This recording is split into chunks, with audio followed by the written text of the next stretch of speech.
Hey everyone, welcome to YAK. Tonight's episode is stash busting. Stash busting. This was a requested episode. The requests were tell us things. What can I do with my stash? What can I do with my scrap? How do I keep my scrap straight? How do I use up bits and bobs, oddments of yarn? Regardless of weight. That was a big one. I get that question a lot in various forms. Sometimes people ask me that.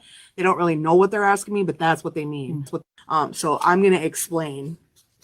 I want you to know right off the bat, though, that this episode, especially the part about how to make weight, I am not an expert. This is me speaking from my personal experience over 30 some years of crocheting and screwing around while I make stuff. So I will tell you what I have found to repeatedly work, okay, for that purpose. But first, we're going to tell you what we've been working on. All right. What have you been working on? I have been making these giant 6-inch ornaments for sale in the store. So it's a granny ball, basically, like a bauble. I used to make these a lot in Victorian times, so they're very nostalgic. Speaking of stash busting, this is a great way to use up little bits and bobs of yarn. There is an I Did It With Kimmer kit if you're interested in learning how to do this.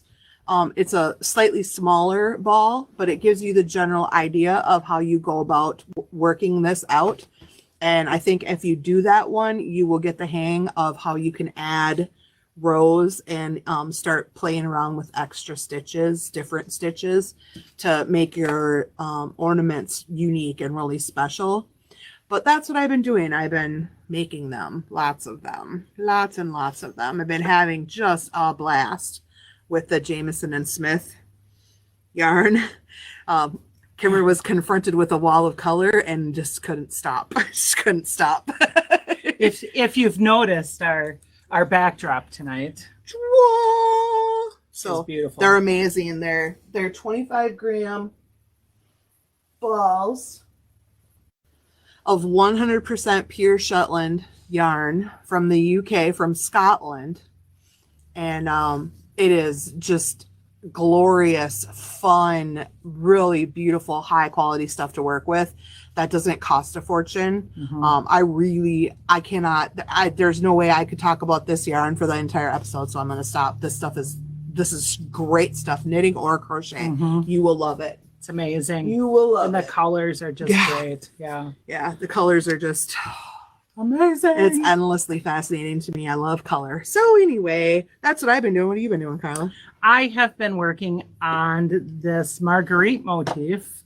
I had happened across it. It's motif everywhere else and motif in the Midwest. Yeah, it's motif to me. And sometimes it's motif. But so I've been working on this, and this is what it looks like. So look at that. Isn't that pretty? So you can take these motifs and attach them together and make a blanket. But I feel like it'd be a really nice, like a hot pad, like a trivet. You could double it up. Or, oh my gosh, if you were bringing a pie to someone for the holidays, you could literally lay one of those on top of the pie when you bring it and then put it under the pie to serve it. What a pretty little, like, super housewarming type thing. Absolutely. To do. So I'm kind of stuck on them now. This yarn is the 100% cotton. The rainbow. Yes, the rainbow. Cottony. And it is beautiful just to work with. It's not sticky. You don't have to yank it. It's really nice. Well, and it's not it doesn't, yes, it doesn't split cotton. Yes, which is beautiful. Nice. However, I did have some other stuff that I used with. Because you love bright. I do, yes. And these are actually going to be gifts. I have I haven't tied my ends in yet, but I have gifts that I'm making. I thought these would be really nice. I just love how the bright placemats. Rainbow 8 solids pop that yarn that you had. Absolutely, yeah. This yarn. This yarn came from your stash, and this is what you bought. The orange I bought. Which brings me to a point about stash busting, if I might interject. It's not that you don't buy any yarn. It's that you figure out what you need to make yarn you have work. Or to make it pretty. I mean, the this background that I had in my stash was a little much. But when you bust it up with a solid, but breaking it up with this solid, it really made it nice. Really makes it shine. So I'm making placemats for my nephews and my niece. They're younger and they love the pops of color like this. And I just picked out colors in the background and got this. Pulled them out of your.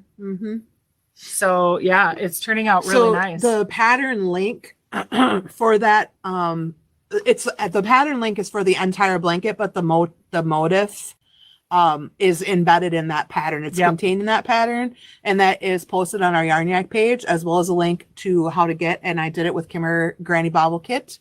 If you're interested in learning how to make the bobbles, there's also some other special stuff related to tonight's episode on our Yarn Yak page of our website, which is www.shopthestashbusters.com. So check that out if you're interested. And now stash busting. So I feel like there's three questions, basically. There's three like headings under the whole stash busting thing, and you could really get lost in any one of these headings, but this is a half-hour show, so we're gonna just try to hit the high points for you like we usually do. So the first one is, how do I organize my scrap so I can see what I have?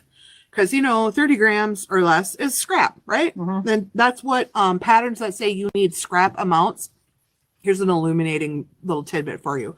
Generally, if a pattern says that you need scrap amounts, they generally mean 30 grams or less. Sometimes they mean 50 or less, but it's usually 30. And that means that you can use, this is my best, okay? This is your best option to contain, organize, keep neat, and still see your stash. And that is bobbins. So these clear little silicone bobbins are the bomb for doing that. Even if you don't need them to do color work, which is what they're also amazing for, whether it's Intarsia or Fair Isle or anything in between, graph gans, anything like that.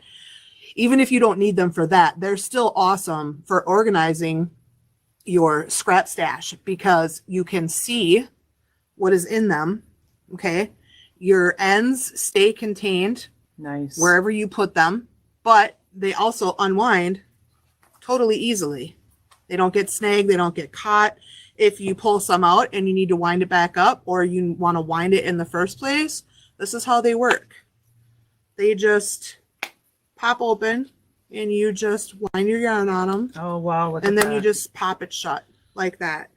And the other thing about these that is amazing, especially if you're doing color work. You want to show them, Carla? Just get you a yarn spindle. Because then you just grab whatever color you're on and pull. How nice is that? That's it. All organized and everything. Yep. You can fit, what do I have on here? 1, 2, 3, 4, 5, 6. I have 7, and I could fit one more. 8 on there. Yep. And that's the large bobbin. There's smaller ones for smaller bits and bobs. This one right here, that's really full. That's 25 grams of yarn. That's a lot on there that you can fit on the large. Yep, that's awesome. So it's again, I cannot say enough ways from Sunday that you should have a good mittful of bobbins in your tool stash. And the other thing is these are really durable. These pieces, these two sections are molded together. They don't come apart. You just pop this part open, and when you're done, you just pop it shut. So you know how when you have scrap, you're just constantly winding it back up? So instead of winding it over and over, just wind it once on the bobbin, like so, real quick, nice and neat. Just throw it on there, and then you can put it away and you can see what color you've got and you know what it is. And the other thing is if you need to know what it is, you can use a dry erase marker and write on your bobbin what it is and then just wipe it off. I don't think it will stain very much or anything like that. You can also just use like a little sticker tag and put it on the bobbin if it's really important for you to know what it is, like what kind of yarn or what weight. But yeah, it's just this easy. It's just this easy. That's so pretty cool because now with myself using just like that, going back and forth with these two colors, I have a huge knot here, and now I got to unwind it. Yeah. So you put, if you just, before you started that, if you just wind a bobbin full of both colors, the worst thing that's going to happen is that you're not going to be done and you're going to need to either rewind your bobbin or just, add, join yarn and finish back up. But that is like, especially if you're doing scrappy projects where you're using really small amounts, it's just not a problem. Yeah. And to be fair, I only need about half of this to do this. So it would be perfect. Yep. And this is, I believe, let me see. I am brain fried. It is 50 grams. So you would wind half on one bobbin and half on another and problem solved. It's not banging around in your bag loose. And the other thing you can do with larger amounts though, if it's not small enough for a bobbin, is to use yarn cozies. Those little do you have one in your bag by any chance? I forgot to grab one. Those little, they look like socks. And they're open on both ends. Those hold, 40 plus grams of yarn really nicely. Some of them stretch way out and will hold a huge cake of yarn. So those are also really nice for keeping larger amounts of like onesies, like a one-off, 3/4 of a ball of one kind of yarn straight and neat while you're waiting to use it. Carla's grabbing one for us to show you. So that's the first thing. There's other, I've seen other possibilities, and I actually tried the clothespin method of using, instead of buying bobbins, because clothespins are cheap, right? Except here's the problem with a clothespin. Your yarn gets tangled up on the forked end or the metal part of the clothespin itself as you're trying to use it. So it may work okay for storing small odd amounts of yarn, but it's no good for actually using them. In other words, if you have 6 colors hanging off the back of your project, then you definitely want bobbins. So this is a yarn sock. Yep. So that's a yarn cozy sock. Yep. And they're relatively inexpensive. We sell them in a 3-pack. Yep. This is only 100 grams in here. But it fits perfect and there's room. Yep. But you can for sure get a larger amount in here. I've gotten half a skein of basics worsted in one of those things, which is 7 ounces of yarn. Yep. Easy. So clothespin or clamp style bobbins, again, they're called bobbins, but they're basically more meant for storage, not for actual use. They don't work that great for that. And then some people just use for those little cards that you use for embroidery floss. Some people use bigger chunks of cardboard and just wind their yarn around that. That's actually probably a better option than using a clothespin if you don't want to buy bobbins. But it's a little more difficult to organize. So just keep that in mind. So you organize your bobbins by weight and then by color. So grab all your worsted weight bobbins and put them together. And if you're really, really OCD and you want to see everything in a rainbow fashion or whatever, then organize them by color. You can organize it as much or as little as you want to, as you need to satisfy your level absolutely. of pleasing visual imagery. Right. Yeah. They are cute though. They look like little cookies or something when they're these clear bobbins when they're full of yarn, they do. all different Half a colors. donut. They're so cute. Yep. So there's that. What I think is the biggest question about stash scrap busting though is what can I make and how do I make weight? That's huge. The making weight is the big one. So again, I'm just gonna preface this by saying this is based on my experience. This isn't like an official I know everything about yarn and I'm telling you how to do this, but here's what I found. Okay, fair. When you make weight, making weight refers to the process in scrap or stash busting projects of using a variety of weights, like fingering or bulky, in the same project. and still having a reasonably consistent gauge. Now, it's not completely foolproof, but reasonably consistent gauge. And how you do that is actually, it's kind of basic math. It just wouldn't occur. It doesn't occur to most people to think of it this way. I will say though, this is not a great idea for a project where a gauge is critical. Okay. So if your gauge is critical and in a couple inches is going to make a massive difference in how something turns out, then making weight is not recommended unless you're really experienced with it. In other words, you can eyeball it, 4 inches in and go, that's not going to work. Right. Okay. Because you're making constant adjustments as you work. And you can't make yarn skinnier. You cannot make yarn skinnier. That is a fact. You can make it bigger, but you can't make it skinnier. So how you start is you choose the weight of yarn that you want to use for your project that is the largest diameter you want to use. Okay. So if the largest diameter you want your yarn to be is worsted, then that is, you don't use anything thicker than worsted. You can use things that are smaller than that, but you can't use anything bigger than that. That's the first question. And then the second question, or the second thing I should say, is that you hold 2 or more strands of the finer weights together to make that weight. So again, in our example, if we're using worsted, we need to find, we can use our smaller, thinner in diameter yarns but more than one together to make that weight be worsted. And using bobbins for that makes your life a lot easier. So how you do that, how you figure that out, there's a little sort of a cheater code to do it. This does not always work, but it is a really good general guideline. Okay. So use the numbers that yarn is generally rated. So fingering or sock is 1 and sport is 2, DK is 3, worsted is 4. So for example, 2 fingering or sock make DK.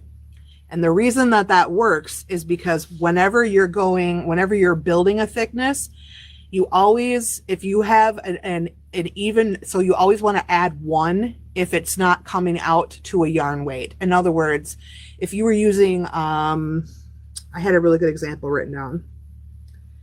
Fingering, okay, so if you had fingering, which is a 1, and DK, which is a 3, added together, that's worsted. But if you had a fingering and you were using 2 together, that's only 2. So you need to add 1 to that because those 2 together with the airspace between them combined is going to make DK anyway. Does that make sense? I hope that I said that right.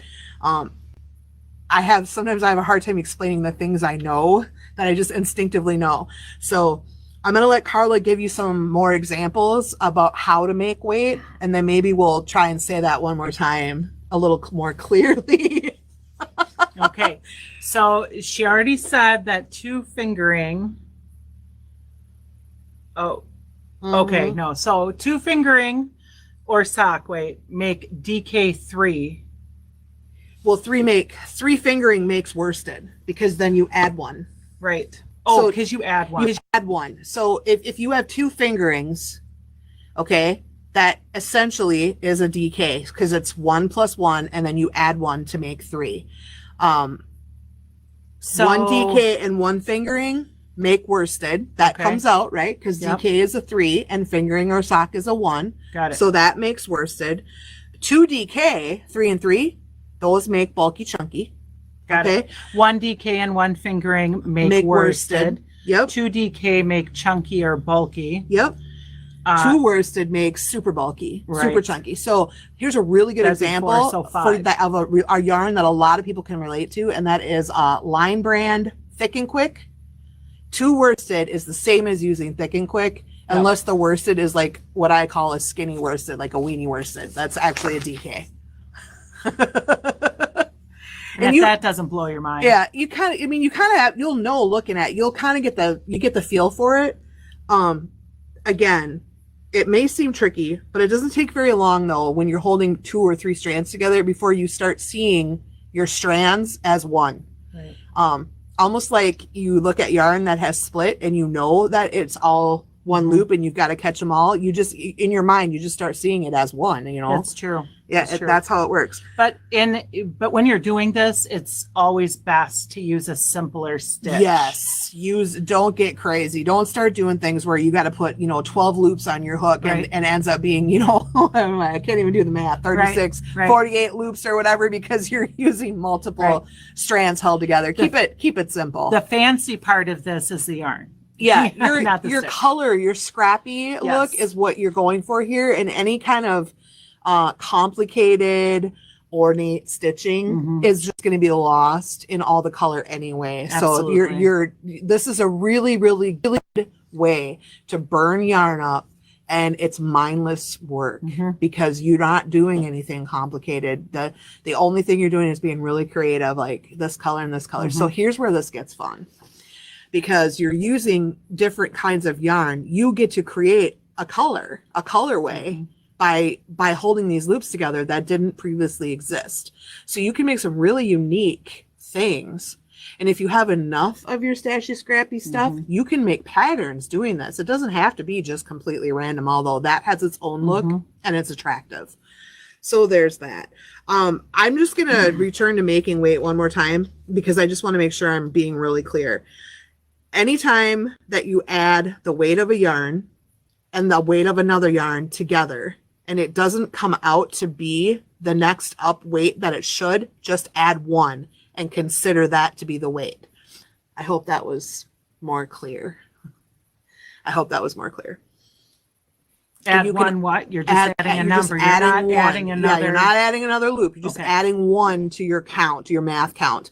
The other way to check it is using a wraps per inch gauge. Take the 2 or 3 strands that you're going to pull together and wind them around the wraps per inch and see what it comes out on the gauge as. That's going to be your super most accurate tout, because remember how we talked in past episodes about how manufacturers rate yarn as a weight, and when you get it you're like, it is not. In what world is this blah? Right. So using a wraps per inch gauge, having one of those handy if you want to do a project like this, if you're sitting down and you're like, I'm using some scrap, I'm doing this, having one of those handy to do that is also bobbins and a WPI gauge. There you go. Those are your tools of scrap busting, stash busting. So, mixing fibers. Okay, you want to be careful about that. You can do it. You can totally do it. But as soon as you start mixing fibers, you should consider the piece hand wash, or at the very least, machine wash, gentle, air dry. Especially if the fibers you're mixing are any kind of animal, like wool, or anything like that. Especially if it was originally a hand wash only. Yes. Yeah. As soon as you mix a hand wash only yarn into a project, even if 80-90% of it is acrylic, you just turn that project into hand wash.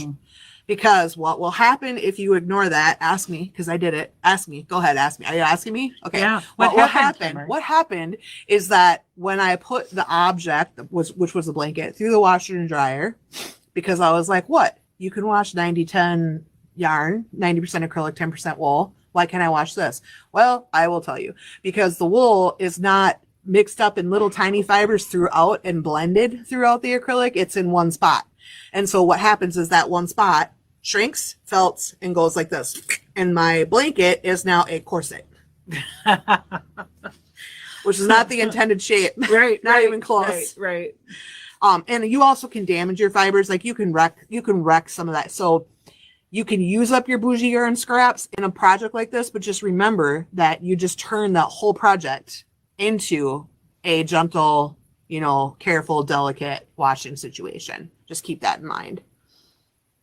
I've never had anything really, really horrible happen. Just wash carefully when you combine fibers, but you absolutely can combine fibers. That there's no rule that says you can't do that. It's just how you take care of the item. That's all. So, and it has its own appeal. It does. It does. I love the ideas. I mean, for me, making something that's completely unique, that you can't go somewhere and buy the yarn for, some of us have extensive Yarn collecting is its own hobby. Okay, don't judge me. Some of us have extensive yarn stashes, and it's really fun to reach in and just be like, ooh, I love this yarn. I wonder what it look like with this yarn, and what about this yarn, and not worry about the weight or the fiber content, and just be like, I'm just gonna make something out of this. I'm just gonna make something out of this and see what happens. As I have a lot of fun doing stuff like that. And if that's not your jam, by all means, avoid the rest of this episode. Like, you don't, if that's not your jam, you don't do stash busting, scrap busting, you don't have to.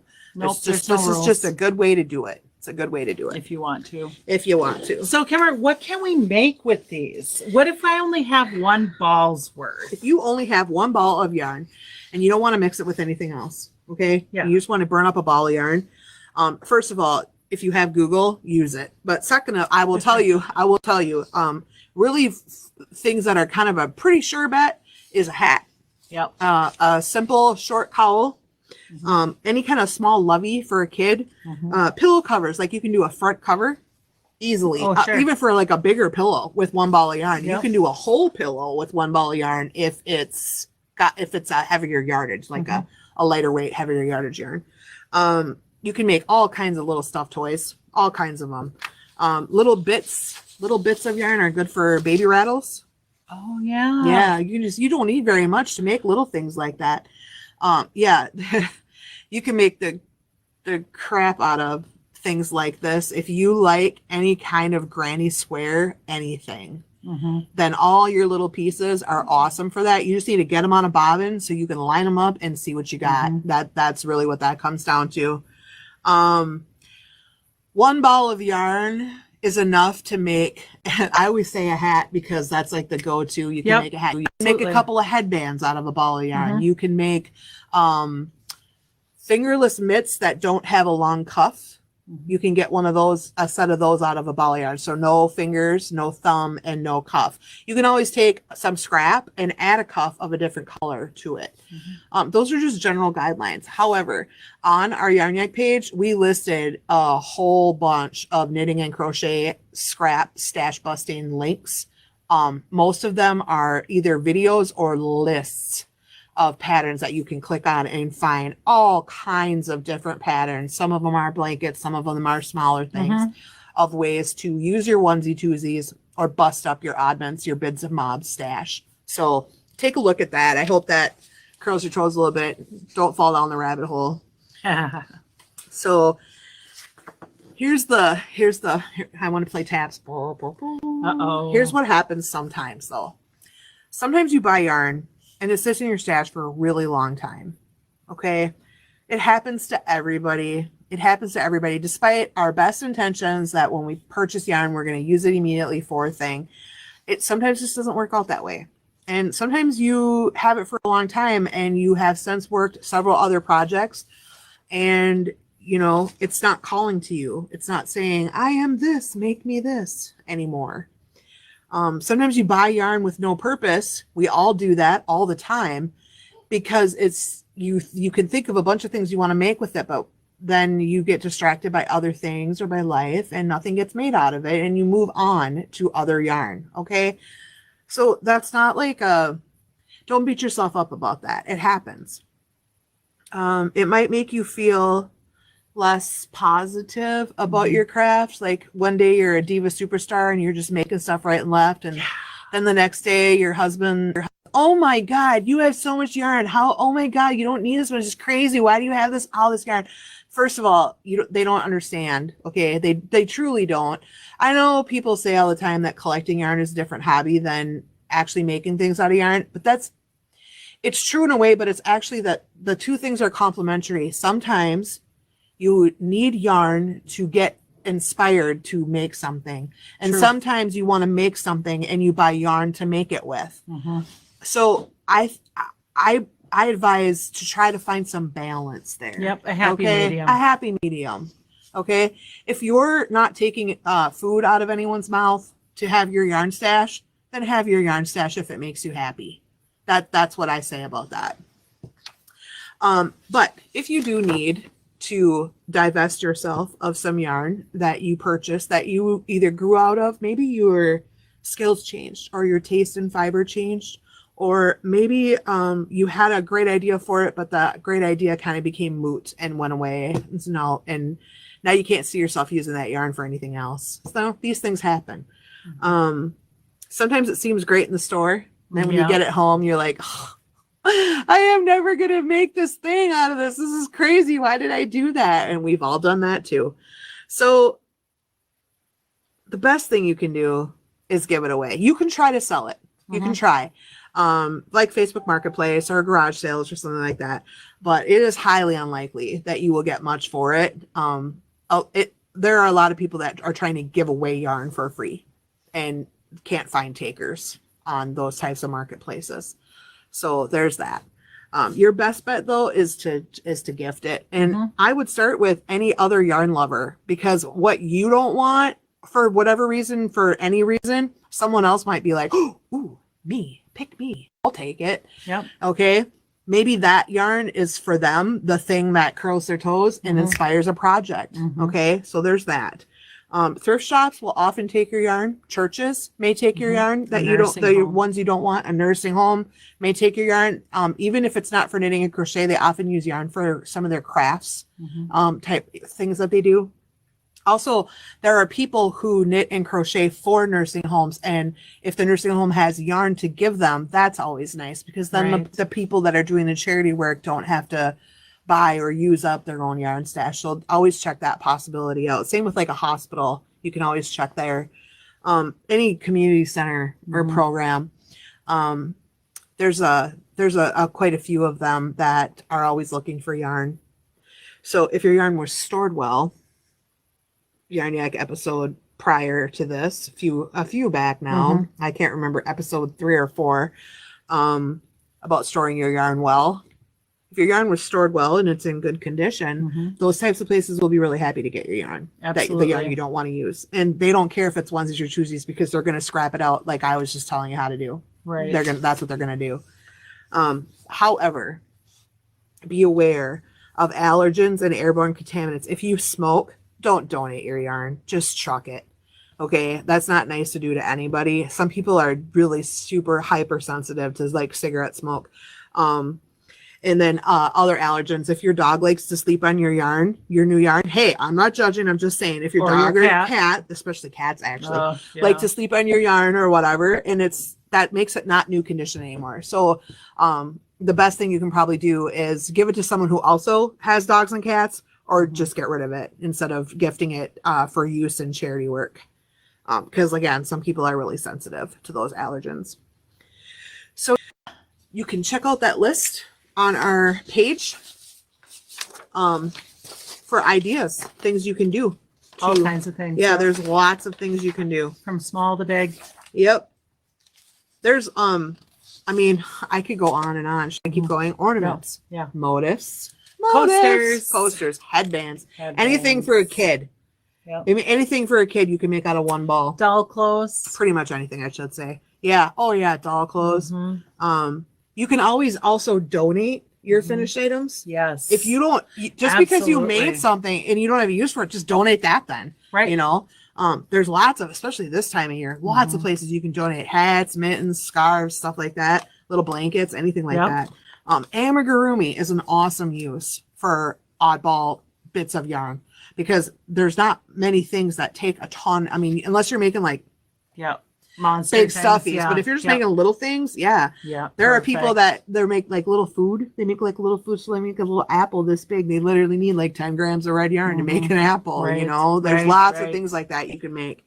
So, but all those ends, right? Scrappy work is my favorite, but all those ends. What does Kimmer always say about the ends? What do I say about the ends, boys and girls? Weave them in as you go. Correct. The more often you weave, if you commit to weaving your ends in as you go, every time you get an end, weave it in. Every time. Just keep weaving it in. You will get so fast at that. I can weave an end in faster than I can change color. Ask Carla. She's seen me do it. Yep. Lickety split. A bent tip tapestry needle is your best friend when you're weaving in yarn ends, because it hooks through stitches really easy and really fast. You want that steel bent tip needle. But yeah, weave them in. Just keep going, because if you leave them, you will never especially on a scrappy project. Right. You'll be like, oh, you know what? This pillow fringe. Oh yeah, I did that on purpose. Yeah. That's. What do you mean? Some of them are 7 inches long and some of them are only 2 inches long. What? It's it's jagged. I did that on purpose. Don't judge me. Yeah. And you know what? If you want to leave your ends, leave your ends. I'm just saying. Weaving in ends is we talk about it all the time, like it's this torturous task. But really, what it is we just want to keep stitching, and that seems like we want to grow the piece. It seems like this is taking forever, but why it's taking forever is because you don't do it often enough. If you do it often, you get fast at it. The other thing, though, is that when you weave them in as you go, they get hidden better. Much better than going back after the piece is done and weaving all the ends in. I swear I can pick out every single one. But if you do it as you go, they're almost better hidden. Yep. And again, you can do it the method where you just crochet over it. That is a little more visible, a little more obvious, and it's more prone to pulling back out and becoming a loose end or coming apart where the stitch is. I still stand on my recommendation that you put that end through a bent tip tapestry needle and go down the stitch or up. Okay, down or up. Don't just go along the row. Go at a diagonal even. You can hide it better. It's way more secure. And if you're on an end, then do the square that I've explained before. Go this way and then down through a stitch and then that way and then come back out and snip it. Because now it has to go around all these corners. It has tension on it from the other. So you pull the piece this way and you're putting tension on those stitches this way. And if you pull it this way, you're putting tension on that end this way. So it's unlikely that it's going to pull back out if you do that. So I have been asked a couple of times if I will do a weaving in ends methods tutorial. And I after these holidays, at least the Thanksgiving, I'm going on vacation for Thanksgiving. So after that is over, I know, right? Weird. Maybe I can get to that. It hasn't slipped my mind, and I'm not ignoring the people that asked me for it. I've just been extremely busy just lately. So it's on the list. It is on my list of tutorials to complete. I will get to it as soon as I can. If you are local to the shop and you want to weave in some ends, if you stop in, I will be happy to sit down and show you exactly what I mean when I say go through your stitches so that it doesn't come out easy. That is no problem. There are tons of tutorials on YouTube on how to do it. So various methods. So absolutely. Anyway. So yeah, that's my stash busting 101 for you. It's fabulous. Tips, tricks, ideas, things to know.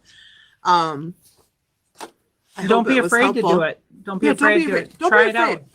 I've seen some really nice projects done with it. Speaking of scrappy projects, should I tell them? I have a surprise. So we just got in the shop. We have these, we have a very, very limited amount of a new kit that turns out a really scrappy project. I'm not going to tell you anymore, but you're going to see it on Feature Friday at 4. So be watching for that. Woohoo! Be watching. And now, are we on the island? We're on the island. All right. Okay. Are we ready? I'm ready. All right. Desert island question. Okay, go. Okay. There are 2 people on this island and only 1 hook or needle if you knit. What? 1. Well, somebody has to die. What's the question? Sorry. Do you steal the tool and run or share and take turns? Oh, screw that. I tell you what. I'm going to steal the tool and I'm going to kill you and eat your flesh for food and take the tool and run. I'm not sharing. That just tells you what kind of, don't get stranded on a deserted island with me. I'm just saying. I'm going to knock you down. I'm going to stab you to death with that tool and then take it. You will have to pry it out of my cold dead hand. I take it we agree? We're not sharing? No. I mean, I love Not you, sharing. but no, Yes, no, never. I can't do that. No, How it's mine. slow? That would make everything so slow. Seriously, It'd was be that like the question? waiting. It's like waiting for your turn to play the video game. Oh, that's torture. You know, and the person's It's really good at torture. it. Oh yeah, and they will never And they die. never die. Yeah, Well, this way. this would be just like that. It would be just like that. You know what they used to do with tools that looked like crochet hooks, right? With mummies Scramble the brains and pull them out. Well, Yep. let's not encourage people to do actual math. I'm just saying. It's a historical fact. Well, now that we've said, what would you do, Facebook land? You're stranded on a deserted island with one other person and only one yarn tool. Only one. So do you gonna you share? share or do you steal the tool and run or commit violence and steal the tool so you never have to share? I don't run, but I would run for that. Yeah, I'm curious to know what you all think. Megan says she's killing people. She's taking the tool. She's doing sound effects. And She's not everything. sharing. So, yeah, that's Terrible. That's terrible. That's terrible. So yarn turns us into creative, generous geniuses who donate all this wonderful stuff to charity. As long as you Right. don't take it away from us. If you try to take it away from us, then I'll bite your kneecaps. I just got a mental image of Carla laying on the sand. Right? Oh, Lord. That's hilarious. Okay. Well, right. so that Thank was you our for joining episode us. 11 for Stash Busting. We upload from our local yarn store, The Stash in Baldwin, Wisconsin, and our videos go up on YouTube, usually on Wednesday morning, unless Kimmer's having a terrible day, like last week, apparently. They go up on our YouTube channel, which you can check out if you want to stop in. We're always happy to see you. Yes, And- come in. yeah, and you can also check out our website at www.shopthestashbusters.com. You can buy us a coffee, you can hang out, whatever you're thinking, whatever you want to do. We love to make new yarny friends. Absolutely. And we won't steal your tools. Oh, we should also tell them no yarn yak next week. Oh, yeah. We're taking a week off. We're on a little tiny mini hiatus because Carla's going on vacation this weekend and I'm going on vacation next weekend. So the episode in the middle, It's gone. it's gone. We'll see you the week after. The week after. Week after Thanksgiving. Join us here.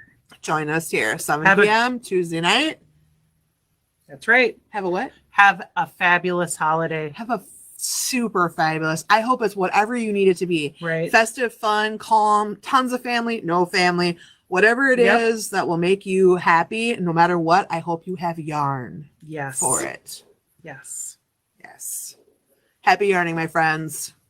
We'll see you next time. Yarn.